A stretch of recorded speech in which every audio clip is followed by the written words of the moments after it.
मुझे तन्हाई की जरूरत है,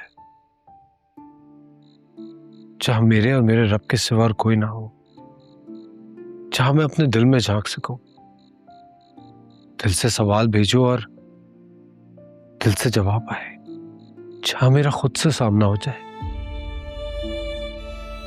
मॉम डैड मुझे लंदन जाने की इजाजत दे देंगे, कर चाचू मुझे आपकी इजाजत की जरूरत है। और वापसी कब होगी तुम्हारी? शायद कभी नहीं।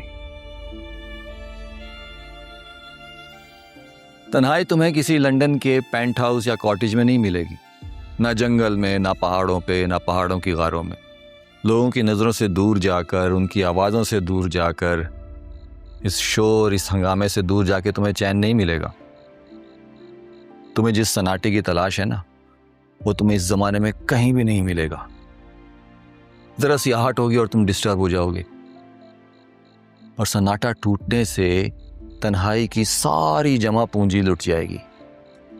उमैर, ये तन्हाई तुम्हें ध्यान से मिलेगी। ध्यान लगाओ। ये सारी समातें और बसारतें जो हैं सिर्फ उसकी हैं। असल समीओ बसीर वही तो है। हमें तो उधार मिली हुई हैं ये सुनने की, ये बोलने की और ये जिंदा रहने की सलाहियतें, और एक दिन हमें ये सलाहियतें भी वापस करनी है। लोगों के ज़ाहिरी पर से नजर हटाकर उन पे ध्यान दो। असल बसारतों और समातों के पीछे तुम्हें हकीकी मालिक दिखाई भी देगा और सुनाई भी देगा। वो तो कुरान में खुले अल्फाज में कहता है कि मेरी रहमत ने हर शय को अपने घेरे में ले रखा है। तुम्हारे इरादों में छुपे तुम्हारी नीयत के सिवा हर शय, हर मोमेंट उसके कब्जे में है, और यही नीयत और यही ध्यान तुम्हारा इम्तिहान है। रब ने इंसान को जमीन पे भेजा ताकि इंसान उसकी तरफ ध्यान दे, और इंसान सारा ध्यान अपने ऊपर रखता है। लेकिन अगर यही ध्यान तुम अपने ऊपर ठीक से दो, अपने अंदर झांको, तो तुम्हें अपनी जात के आईने में सिर्फ वही दिखाई देगा। अगर रब ने इंसान को तन्हाई में ही मिलना होता तो फिर इस जमाने में क्यों उतारता? किसी पहाड़ की गार में उतार देता और कहता कि गिर जाओ सजदे में किसी मस्जूद फरिश्ते की तरह।